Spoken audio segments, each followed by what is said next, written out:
ये तो मैं बताने वाला हूँ एग्जैक्टली ये क्या है। इससे पहले ये कैंसर सेल आप देख रहे हैं ना, तो ये नॉर्मल सेल है। आप देखेंगे ना, जब ये अब नॉर्मल सेल हो जाएगी कैंसर, इसका अंदर का जो न्यूक्लियस है ये एक तरीके से छोटा होना स्टार्ट हो जाता है, और न्यूक्लियस मल्टीप्लाई होते हैं और अलग अलग सेल में बंटना स्टार्ट हो जाते हैं। सो नॉर्मल से ये एक तरीके से फास्ट ग्रोथ लेता है, जो मैंने बताई आपके साथ एक डिस्कशन भी किया है।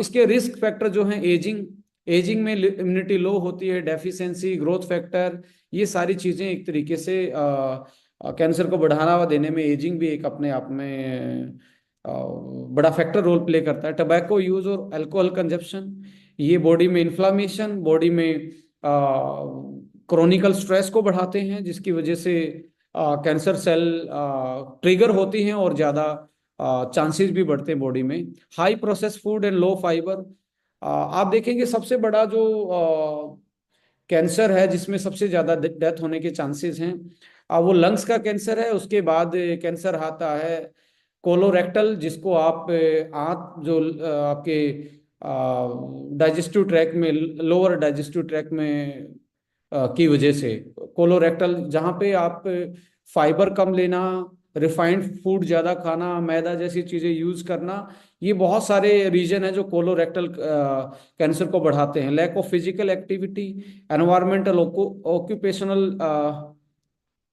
जो एक्सपोजर है केमिकल का, जो हमारी फूड चेन से पेस्टिसाइड्स की बात करें या अदर केमिकल्स की बात करें, जो एयर क्वालिटी इंडेक्स आज बहुत बड़ा एक हॉट न्यूज़ बनी हुई है surrounding NCR and metro cities में। जेनेटिक एंड फैमिली हिस्ट्री और इन्फेक्शन, एचपीवी और हेपेटाइटिस, एचआईवी जैसे वायरस से भी कैंसर फैल जाता है बॉडी में, क्योंकि हमारे इम्यून सिस्टम को लो कर देते हैं, इम्यूनिटी को लो करते हैं, तो इसकी वजह से भी हमारी बॉडी में कैंसर होने के चांसेस ज़्यादा आते हैं। यूवी रेडिएशन और क्रोनिकल इन्फ्लामेशन, इन्फेक्शन, स्ट्रेस से इन्फ्लामेशन क्रिएट होता है, इन्फ्लामेशन से इम्यूनिटी कमजोर होती है और वो कैंसर में कन्वर्ट हो सकता है।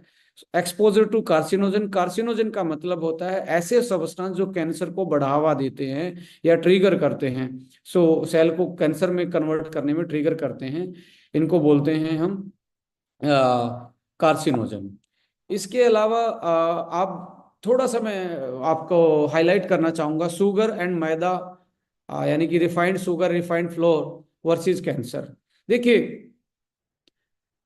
कार्बोहाइड्रेट जो होता, कार्ब जो होता है, वो फ्यूल होता है आपकी सेल का।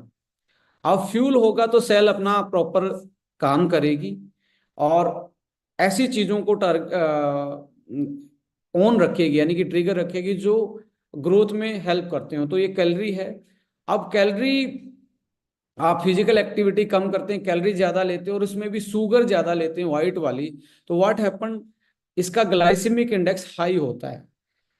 जैसे ही आपका ग्लाइसेमिक इंडेक्स हाई होगा तो आपका इंसुलिन का प्रोडक्शन बढ़ेगा, पेनक्रियाज उसको डाइजेस्ट करवाने में इंसुलिन बढ़ाएगा, और इंसुलिन का धीरे धीरे रेजिस्टेंस पैदा होता है। रेजिस्टेंस का मतलब इंसुलिन कम काम करता है, और इसके कारण क्या होता है, आईजीएफ, आप नोट करना, बहुत सारे लोग साइंटिफिक बैठेंगे, आईजीएफ होता है insulin like growth factor. Insulin like growth factor, ये बॉडी में एक हार्मोन होता है, ये ज्यादा शुगर खाने से, ज्यादा व्हाइट शुगर खाने से इसका लेवल बढ़ता है, और जैसे इसका लेवल बढ़ेगा ये कैंसर सेल की ग्रोथ को प्रमोट करता है। पहला रीजन तो ये है कि आपको शुगर, कैंसर पेशेंट को या कैंसर से बचने के लिए शुगर क्यों अवॉइड करनी चाहिए, क्योंकि इंसुलिन बढ़ाएगा, इंसुलिन बढ़ाने के से इंसुलिन रेजिस्टेंस धीरे धीरे बढ़ना स्टार्ट होगा, और इंसुलिन रेजिस्टेंस धीरे धीरे बढ़ेगा तो इंसुलिन लाइक ग्रोथ फैक्टर, इससे हार्मोन बढ़ेगा, और हार्मोन बढ़ते ही आपको आपकी इम्यूनिटी लो होना स्टार्ट होगी, और ग्रोथ जो है कैंसर की सेल की जो ग्रोथ है वो आगे बढ़ना स्टार्ट होगी, यानी फास्ट होना स्टार्ट होगी। इन्फ्लामेशन, व्हाइट शुगर जो होती है वो ट्रिगर करती है क्रोनिक इन्फ्लामेशन को, और क्रोनिक इन्फ्लामेशन, अंदर जो इन्फ्लामेशन है उसकी वजह से आपकी कैंसर एक्सेलरेट हो सकती है, स्पीड अप हो सकती है। ग्लाइकोलाइसिस नाम की एक प्रोसेस होता है, cancer cell rely on glycolysis for the energy and white sugar feed this process. Glycolysis का मतलब है कि कार्बोहाइड्रेट का टूटना और एनर्जी में टूटना, उसको ग्लाइकोलाइसिस बोलते हैं। सो ऐसे इसमें शुगर जो है वो बहुत बड़ा, यही उसका मेन सोर्स होता है। ऑक्सीडेटिव स्ट्रेस बॉडी पे बढ़ाएगी, यानी कि आपकी जो एंटीऑक्सीडेंट, वैसे ही आप डाइट में एंटीऑक्सीडेंट कम ले रहे हो और ऊपर से हाई शुगर लेते हो, तो आपकी बॉडी में जो फ्री रेडिकल का लोड बढ़ेगा, जिससे कारण ऑक्सीडेटिव स्ट्रेस बढ़ेगी। और ऑक्सीडेटिव स्ट्रेस बढ़ते ही व्हाट हैपन, ये आपके सेलुलर डीएनए और सेल को किल करना स्टार्ट करेंगे, और डीएनए में थोड़ा सा भी चेंज आता है तो कैंसर में चेंज हो सकता है। सो एंजियोजेनेसिस नाम का एक प्रोसेस होता है। एंजियोजेनेसिस प्रोसेस का मतलब होता है कि न्यू ब्लड वेसल्स जो हैं वो आपका एक तरीके से वाइट शुगर क्या है, एंजियोजेनेसिस करती है। इससे क्या होगा, new blood vessels cancer cell को फीड अप करने में हेल्प करेंगी। और एक ईएमटी प्रोसेस होता है जो चलो ये ज़्यादा साइंस हो जाएगा, पर मैं आपको बताना, इम्यून सिस्टम को सुप्रेस कर देती है ज़्यादा शुगर। टेलोमरेज शॉर्टनिंग, टेलोमरेज का मतलब होता है एक सेल जो है नॉर्मल डिवाइड होती है दूसरी सेल में, वो टेलोमरेज कंट्रोल करता है। हमारी एजिंग को भी टेलोमरेज जो है वो कंट्रोल करता है। उसको ये शॉर्टन कर देता है, और शॉर्टन की वजह से अनबैलेंस टेलोमरेज अनबैलेंस ग्रोथ को प्रमोट करता है। और यदि आप देखेंगे बहुत सारी स्टडी हैं, 2016 में भी एक रिनाउंड जर्नल में छपी थी, clinical investigation found that high sugar intake increase the cancer risk. And according to the study published in 2019, एक इन्फ्लामेशन जो है वो शुगर के कारण बॉडी में बढ़ता है, और इसी इन्फ्लामेशन से कैंसर की प्रोग्रेस होती है, वो प्रमोटेड होती है। सो हमेशा आपको 10% से नीचे जो कैलोरी है, जैसे आपको 2000 कैलोरी चाहिए, तो 200 कैलोरी जो है उससे नीचे आपको शुगर से लेनी चाहिए, जितनी भी रिफाइंड शुगर आप खा रहे हैं। 10% का मतलब, 2000 कैलोरी का मतलब एक एक ग्राम शुगर में 4 किलो कैलोरी होती हैं। तो आपको 25 ग्राम से ओवरऑल रिफाइंड शुगर नहीं खाना चाहिए, जिसमें मैदा भी आ गया और आपकी वाइट शुगर भी आ गई। यानी कि 5 चम्मच से ज़्यादा आप नहीं यूज कर सकते, चाहे वो मैदा है या आपकी शुगर है। ऑलमोस्ट ये एक वो है। यहाँ पे हनी है, मैपल सिरप है, या जैगरी है, यू कैन लाइक अल्टरनेट कर सकते हैं। और यहाँ पे अब आप मैदा के केस में भी आपको यदि आप देखेंगे, एडवांस ग्लाइकेशन एंड प्रोडक्ट बनाता है मैदा खाने से। वो क्या होता है, वो आपके इसको बोलते हैं AGE। हमारे जितने भी कोर लीडर हैं वो इसको जरूर नोट कर सकते हैं, AGE। मैदा खाने से बॉडी में AGE बनता है, बस AGE याद रखना। इसका मतलब है advance, G for glycation, E for and products, AGES। AGS बनता है, और एजीएस के कारण क्या होता है, ये हमारे टिश्यू में जमा हो जाता है। टिश्यू में जमा होते ही ये ऑक्सीडेटिव स्ट्रेस करता है, और ऑक्सीडेटिव स्ट्रेस का मतलब है आपकी बॉडी पे अटैक है फ्री रेडिकल का। एक चीज और बनती है मैदा से, जब आप इसको हाई हीट पे कुक करते हो, एक्रालामाइड बनते हैं। एक्रालामाइड क्या होते हैं, ये कार्सिनोजन होते हैं, यानी कि कैंसर कोजिंग सबस्टांस होते हैं। एक्रालामाइड में कुकिंग के टाइम पे, मैदा की कुकिंग के टाइम पे ये बनते हैं, और फ्राई के कारण ये बहुत ज्यादा बनते हैं। सो मैदा फ्राई यदि आप खा रहे हैं तो आप कार्सिनोजन सबस्टांस अपनी बॉडी में लेके जा रहे हैं।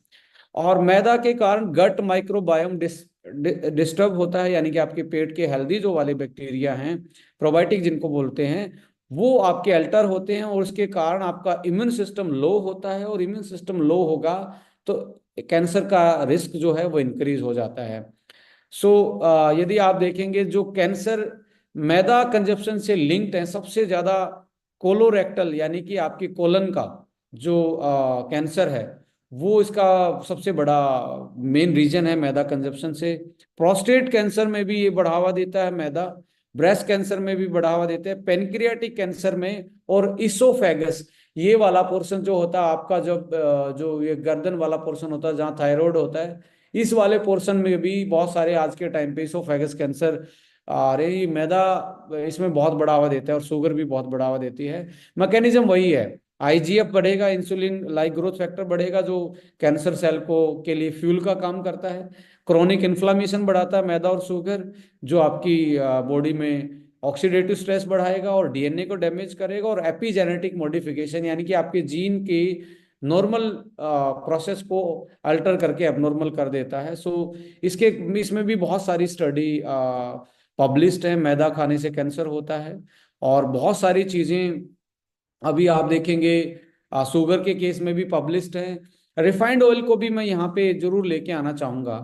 रिफाइंड ऑयल में एक्चुअली एंटीऑक्सीडेंट नहीं होते हैं, और बहुत सारे फ्री फैटी एसिड होने की वजह से या ट्रांस फैटी एसिड होने की वजह से ये हमारे एक तरीके से ब्लड लेवल पे ऑक्सीडेटिव स्ट्रेस को बढ़ाते हैं, और ब्रेन लेवल पे हमारी नर्वस सिस्टम को भी हर्ट करते हैं। तो इम्यूनिटी लो होना, एलर्जिक इन्फ्लामेशन कोज करना, ये एक तरीके से रिफाइंड ऑयल भी इसमें आप बहुत बड़ा रोल प्ले करता है कैंसर को ट्रिगर करने में। सो इसको भी आपको देखना चाहिए, अपनी इसको भी लिमिटेड यूज में यूज करना चाहिए। सो इसके अलावा हम यदि बात करें स्मोकिंग की, स्मोकिंग भी ऑक्सीडेटिव स्ट्रेस और इन्फ्लामेशन हमारी बॉडी में बढ़ाता है। और इतने ज्यादा हर पफ में इतने ज्यादा फ्री रेडिकल हम लेते हैं जो कार्सिनोजन का काम करते हैं, कैंसर सेल डेवलप करने का काम करते हैं। और 22% तो स्मोकिंग के कारण ही लोगों की डेथ होती है कैंसर की वजह से। सो इसको भी अवॉइड करना चाहिए। तो मैदा है, वाइट शुगर है, स्मोकिंग है, रिफाइंड ऑयल है, अल्कोहल का कंजप्शन है, ये चीजें बहुत है। और स्ट्रेस साथ में, और ये बड़ा लिंक आप इसको देख पाएंगे कि जितने भी हमारे जितने भी लोग स्ट्रेस में होते हैं वो अल्कोहल और स्मोकिंग की तरफ ज्यादा भागते हैं। और पहले ही वो एक तरीके से बॉडी में इन्फ्लामेशन का लोड बढ़ा रहे हैं स्ट्रेस की वजह से। ऊपर से यदि वो टॉक्सिन्स को, ये बोला जाता है कि चिंता चिता के समान है। अब वो बॉडी में ऑलरेडी ही एक तरीके से इन्फ्लामेशन है, ऑलरेडी ही एक तरीके से जहर उत्पन्न हो रहा है, टॉक्सिसिटी बन रही है। ऊपर से आप टॉक्सिसिटी को खत्म करने के लिए दूसरा जहर आप स्टार्ट कर रहे हो, जस्ट अवॉइड करने के लिए स्मोकिंग है या अल्कोहल का कंजप्शन है, तो और ज्यादा चांसेस हो जाते हैं कि कैंसर जैसी चीजों को पनपने की बॉडी में। सो इसके साथ यदि आप देखेंगे DNA damage, accumulation, telomerase shortening, ये हम वो बात कर रहे हैं डीएनए में क्या हो रहा है, सेल में क्या हो रहा है। सेलुलर सेंसिसिस यानी कि एक सेल की डेथ हो जाना और वो अपनी सराउंडिंग सेलों की भी डेथ करना स्टार्ट कर दे। ये एक जेनेटिकली जो ये चीजें, चारों चीजें दिख रही हैं आपको यहाँ, डीएनए का और इसका रोल ज्यादा आता है हमारे कैंसर जैसी बीमारी को प्रिवेंशन में भी और ग्रोथ में भी। सो ये जनरल भाषा में समझने की जरूरत नहीं है, but we have to take care because आज डीएनए जैसी न्यूट्रिशन पे यानी कि न्यूट्रिजेनोमिक्स, एपिजेनेटिक्स, इन प्रोसेस पे हम बात कर रहे हैं, अवेयर करने की कोशिश कर रहे हैं। और ऐसे फाइंडिंग्स के साथ हम अपने प्रोडक्ट डेवलप कर रहे हैं जो प्रूवन फॉर्मूलाज हैं साइंस की नज़रों में। सो रिवर्स इनोवेशन करके ऐसी चीज़ों के को हम अपने प्रोडक्ट के माध्यम से एक सॉल्यूशन ला ला रहे हैं। तो ये भी हम एक पार्ट रखते हैं कैसे कैसे हमारे मोड ऑफ मैकेनिज्म क्या है, प्रोडक्ट कैसे काम करते हैं और कहाँ कहाँ पे कैसे काम करते हैं। सो यहाँ पे सेलुलर एंड मोलिकुलर मैकेनिज्म भी हमने डिस्कस किया। अभी जो ये प्रोडक्ट आप देख रहे हैं A9 ओंको जो है, A9 ओंको में आपको एक चीज और बड़ी देखने को मिलेगी। इस पे लिखा हुआ है जी कॉम्प्लेक्स, ट्रिपल G कॉम्प्लेक्स आप बोल सकते हो, AA नेचुरल। अब ये जी कॉम्प्लेक्स जो है ना, ये एक प्रूवन कॉम्प्लेक्स इसमें डाला गया है। प्रूवन कॉम्प्लेक्स का मतलब इसके दो मेन काम है। पहला काम इसका है कि ये हमारी कैंसर सेल को किल करता है, कैंसर सेल को किल करता है।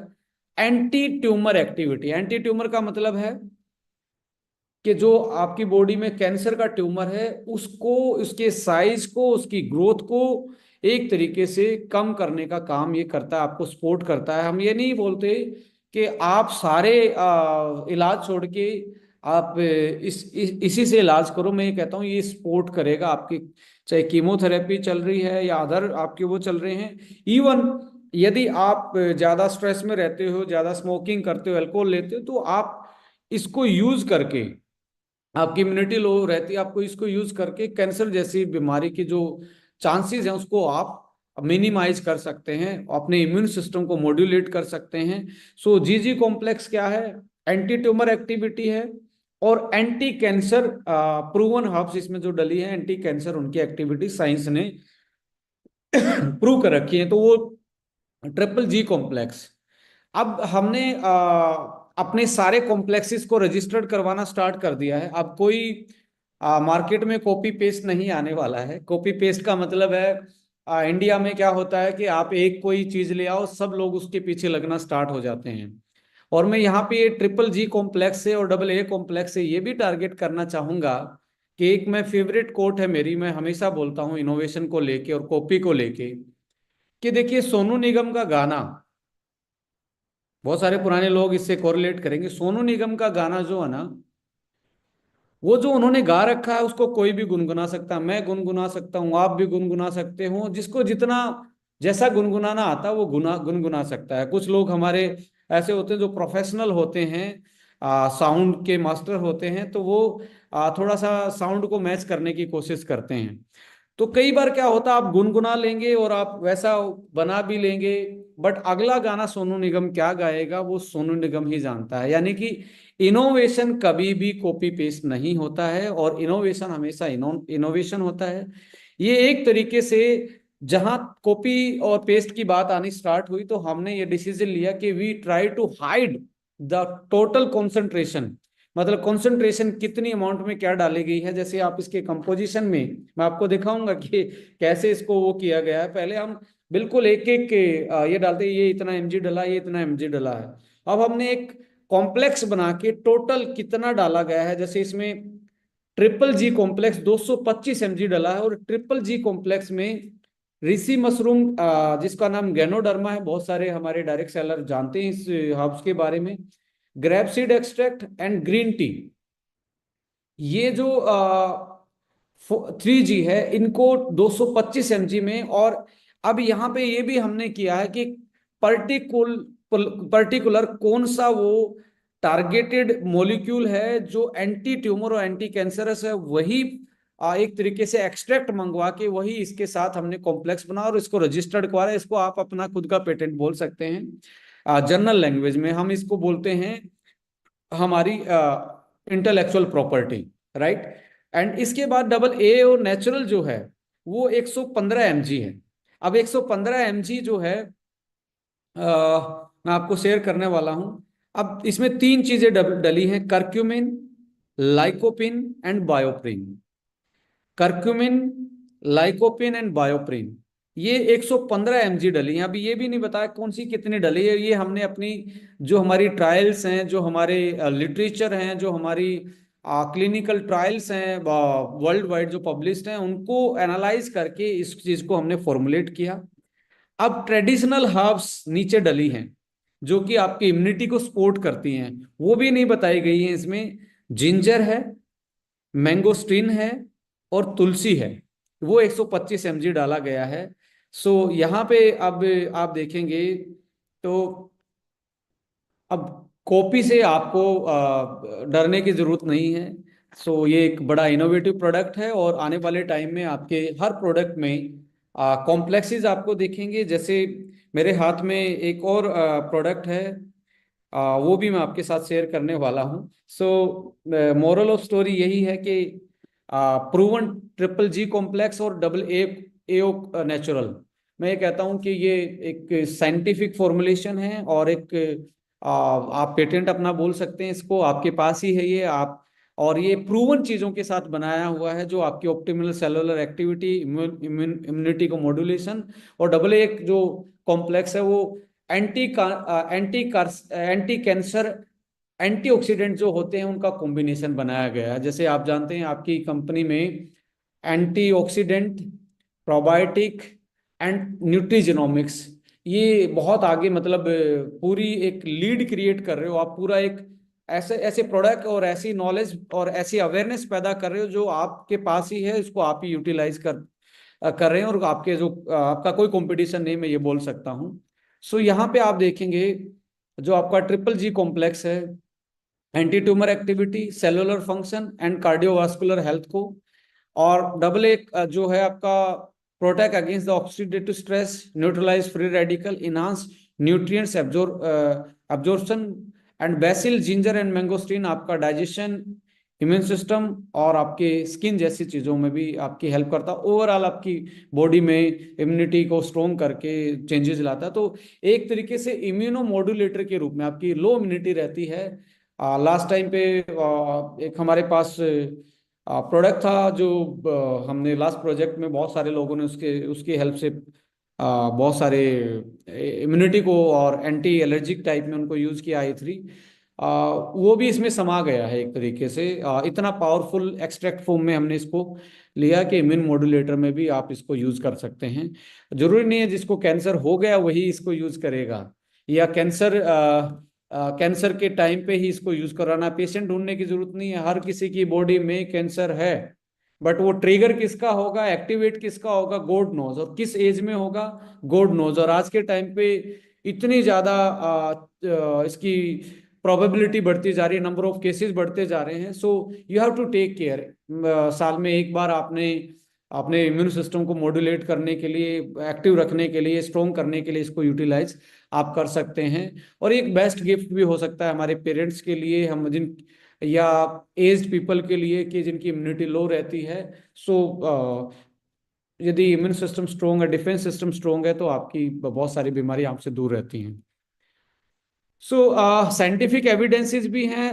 गैनोडर्मा पे तो इतने ज्यादा साइंटिफिक वो हैं। जो लिपिड्स एक्सट्रैक्ट होता है, बेसिकली स्पोर से निकाला हुआ लिपिड्स एक्सट्रैक्ट होता है, उसमें पर्टिकुलरली आप देखेंगे बहुत सारे ऐसी चीजें मिलती हैं जिन जो एंटी ट्यूमर में बड़ा रोल प्ले करती हैं, जैसे कि anti cancer potential of ganoderma lucidum polysaccharides content जो होता है, and their versatile role in enhancing drug delivery system and multifaceted approach to the combat cancer.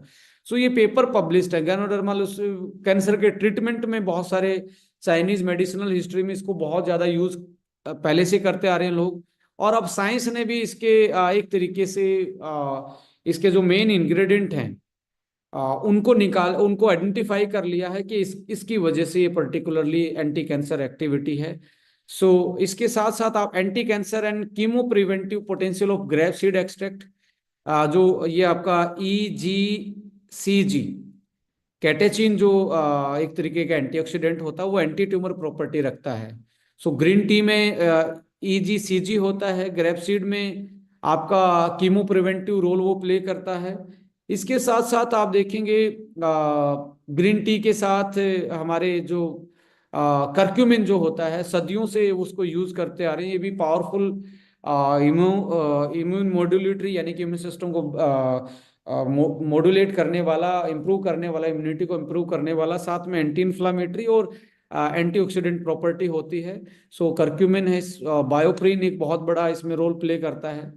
So lycopene में लगभग आप देखेंगे lycopene rich diet was shown to reduce the incidence of pancreatic cancer in human by 31%। 31% जो incidences हैं pancreatic cancer के, वो lycopene से कम हो जाते हैं। हिपेटोसेलुलर कार्सिनोमा, इसका मतलब है हिपेटोसेलुलर कार्सिनोमा मतलब लंग्स की कैंसर, उसको में भी आप लाइकोपिन के बेनिफिट स्टडी किए गए, और एक तरीके से ये पाया गया कि लाइकोपिन से एंटी कैंसर, एंटी ट्यूमर और पावरफुल एंटीऑक्सीडेंट का ये काम करता है। सो ये साइंटिफिक एविडेंसेस हैं। सो आप इससे जो हमने डिस्कस किया, लाइफस्टाइल में चेंजेस और मॉडिफिकेशन ला के आप अपने कैंसर होने से बच सकते हैं, ट्रिगर होने से बच सकते हैं। यदि हो भी गया है, ये चीज़ें आप प्लान करके बहुत सारी चीज़ें अपने मैनेज कर सकते हैं, जैसे वाइट शुगर, रिफाइंड वेजिटेबल्स, मैदा है, सोडा ड्रिंक्स हैं, फ्राइड फूड है, स्मोकिंग, अल्कोहल, इनको अवॉइड करना चाहिए। और बहुत सारा ज़्यादा पानी पीना चाहिए आपको, क्योंकि इम्यून सिस्टम को यदि आप एक्टिवेट रखना चाहते हैं तो प्लेंटी ऑफ वाटर आपको स्टार्ट करना चाहिए यदि आप कम पीते हैं। कलरफुल फ्रूट्स, क्योंकि वाटर ज़्यादा आप लेंगे तो आपका डिटॉक्सिफिकेशन प्रोसेस है वो सही रहेगा, आपकी बॉडी नेचुरल डिटॉक्सिफिकेशन होती रहेगी। बोला जाता है रेनबो फ्रूट खाने चाहिए, रेनबो फ्रूट्स एंड वेजिटेबल खाने। रेनबो का मतलब सातों कलर, 7 कलर यानी कि रंग बिरंगे आपके फ्रूट्स आपके टेबल पे होने चाहिए, उनको यूज करना चाहिए। एक फैमिली होती है क्रूसीफेरस, जिसमें आप ब्रोकली का नाम सुनते हैं। ब्रोकली एक ऐसा सैलेड में एक ऐसा वेजिटेबल में एक आपके पास ऐसा ऑप्शन हो सकता है, कैंसर पेशेंट को भी आप सजेस्ट करेंगे तो anti tumour activity, fibre, immune system modulation, ये सारी चीजें स्पेशली ब्रोकली के बारे में, या आप टर्मरिक के बारे में, या लहसुन के बारे में, टमाटो के बारे में मैं जरूर बोलूंगा कि आपको ये यूटिलाइज करने चाहिए। और बहुत सारी बेरीज जो होती हैं वो आपको यूज करनी चाहिए। और वोल ग्रेन फूड्स हैं, वोल ग्रेन आपके नट्स जो हैं, और ओमेगा रिच फूड जो है वो आपको यूटिलाइज इसमें ज्यादा करने चाहिए। और आप देखेंगे best anti cancer food remedy, berries, vegetable, garlic, tomato, turmeric, nuts. और आप इसी औषधीय गुणों को जो साइंस ने आइडेंटिफाई किया, उसी को आपने अपने A9 ओंको प्रोडक्ट में डाला है। और आप देखेंगे लाइकोपिन उसमें डाला, टोमेटो से आता है। टर्मरिक से आपका देखेंगे करक्यूमिन आता है। आपका ब्लैक पेपर से बायोप्रिन आता है। इसके साथ साथ नट्स, बेरीज, बहुत सारे लाइक आपकी ट्रेडिशनल जो हर्ब्स हैं जो एंटी कैंसरस हैं, वो आपने इसमें यूटिलाइज की हैं। इसके साथ साथ अभी जो हल्दी जो मैं बॉक्स बता रहा था उसमें लकाडोंग वाली हल्दी है, जो कि अ, लकाडोंग का मतलब एक एरिया है मेघालय में। वहाँ की जो हल्दी होती है उसमें मैक्सिमम 12% तक करक्यूमिन कंटेंट नोटिस किया गया है, एनालिसिस किया गया है, इतना कंटेंट तक जाता है। और वहाँ पे नॉर्मली 6 से 7% तो लोअर ग्रेड की हल्दी में इतना करक्यूमिन मिलता है। तो 9 से 12% तक की करक्यूमिन कंटेंट नॉर्मली वहाँ पे देखने को मिलता है। सो ये भी आप लॉन्च कर रहे हैं अभी, तो उसमें भी आप ऐसे केस में या इम्यूनिटी बूस्टर में उसको आप मिल्क लाते, गोल्डन मिल्क दूध, हल्दी वाला दूध है, या आप अदर जो रेमेडियल है काढ़ा वाढ़ा बनाने में उसको यूज कर सकते हैं, बिल्कुल ऑर्गेनिक। और वर्ल्ड की सबसे स्ट्रोंग आप एक अपने घर में वापस से एक ऐसे डॉक्टर को लेके आ रहे हैं जो दादी नानी का साथ देते थे। सो यहाँ पे वो टर्मरिक आ रही है। इसके साथ साथ SBTC जूस है, ओमेगा है। रिकमेंडेड डोज में आप जनरली इम्यूनिटी बूस्टर के रूप में स्टार्टिंग के 15 दिन 2 कैप्सूल ले सकते हैं, फिर आप एक एक कैप्सूल से अपनी इम्यूनिटी बूस्ट कर सकते हैं। यदि आप किसी भी ऐसे पेशेंट के को इसको रिकमेंड कर रहे हैं तो स्टार्टिंग में डोज इसकी हैवी रखनी चाहिए, जो कैंसर से सफर कर रहे हैं, चाहे वो किसी स्टेज में क्यों ना हो। और जरूर आप इंटरमिटेटिंग जो फास्टिंग है, जो ये बात करें, ऑटोफेजी नाम की एक चीज होती है बॉडी में। ऑटो का मतलब खुद, फेजी मतलब खाना। खुद बॉडी अपने डेड सेल को खाना स्टार्ट कर देती है, और डेड सेल जैसे जैसे हमारी बॉडी से कम होंगी, कैंसर की जो ग्रोथ है या कैंसर के चांसेस है वो कम होना स्टार्ट हो जाएंगे। और ऑटोफेजी में बॉडी जाती है, जब आप 36 घंटे की फास्टिंग रख लेते हैं तो बॉडी ऑटोफेजी पे चले जाती है, खुद की सफाई अंदर से करना स्टार्ट कर देती है। इंटरमिटेटिंग फास्टिंग 18 और 8 का भी, आप 16 और 8 का भी कर सकते हैं, 18 और 6 का भी कर सकते हैं, और अल्टरनेट डेज का भी कर सकते हैं, एक दिन खाए एक दिन नहीं खाए। ऐसे भी बहुत सारी ऐसी थेरेपी हैं जो इंटरमिटेटिंग फास्टिंग डिफरेंट डिफरेंट टाइप की हैं। सो वो भी एक बहुत बड़ा हो सकता है, रीजन हो सकता है, हेल्प कर सकता है। आपकी रेगुलर फिजिकल वर्कआउट, कंप्लीट आपकी नींद पूरी होना, ये सारी चीजें आपकी हेल्प कर सकती हैं। और साथ में 6 कैप्सूल से 8 कैप्सूल तक आप स्टार्ट करवा सकते हो स्टार्टिंग में। और कैल्शियम, कैलमैक डी जरूर आप रिकमेंड करें एंटी कैंसर के लिए। और उस प्रोडक्ट को के साथ कैलमैक डी और ओमेगा का कॉम्बिनेशन बहुत बेस्ट है, मैं कहना चाहूंगा। ओमेगा, कैलमैक डी और A9 onco, that is very powerful combination, जो मार्केट में आपको मिरेकल रिजल्ट ला सकते हैं, मैं आपको बोल रहा हूँ। और ये भी मैं दावे के साथ कहता हूँ 6 महीने के आसपास इतनी ज्यादा टेस्टिमनी इसकी आने वाली है, और बहुत सारे लोगों का इसमें रिकवरी होने जा रहा है। और मैं बड़ा एक्साइटेड हूँ इस प्रोडक्ट को लेके, क्योंकि कैंसर इतनी स्पीड से बढ़ रही है। सो हम उसकी स्पीड पे ब्रेक लगा सकते हैं, कुछ लोगों की जिंदगी में कुछ एक्स्ट्रा दिन ऐड ऑन कर सकते हैं, जो ऐसी बीमारी से फाइट कर रहे हैं उनको, उनके हम सपोर्ट कर सकते हैं, इम्यूनिटी को, उनकी लाइफ को, उनके नंबर ऑफ डेज को। सो ये भी एक बहुत बड़ा मुझे लगता है कि हमारे लिए, सबके लिए, not only for me, not only for this company, for everybody who is working with this the great company Estonia one, उन सबके लिए एक मुझे लगता है एक बहुत बेस्ट प्रोडक्ट है। और कंपनी की मैनेजमेंट अभी इसमें ये भी डिसाइड कर रही है कि क्या हम किसी ऑर्गेनाइजेशन जो एंटी कैंसर ऑर्गेनाइजेशन है, इस प्रोडक्ट की सेल का 1% हम वहाँ डोनेट कर सकते हैं या नहीं कर सकते, या किस तरीके से 1% निकाल के ऐसी कम्युनिटी जो कैंसर के अगेंस्ट अवेयरनेस कर रही है या फाइट कर रही है या लोगों की हेल्प कर रही है, उसको हम इस प्रोडक्ट की लाइफ टाइम के लिए 1% की सेल में कैसे हम वहाँ पे वो दे सकते हैं। आप लोगों के सजेशन भी मांगेंगे हम इसमें कोर टीम कोर मीटिंग में। तो इसको हम अभी प्लानिंग में है ये, यानी कि हम कैसे लोगों की हेल्प कर सकते हैं जो ऑलरेडी इससे सफ़र कर रहे हैं इस प्रोडक्ट की टोटल सेल से। सो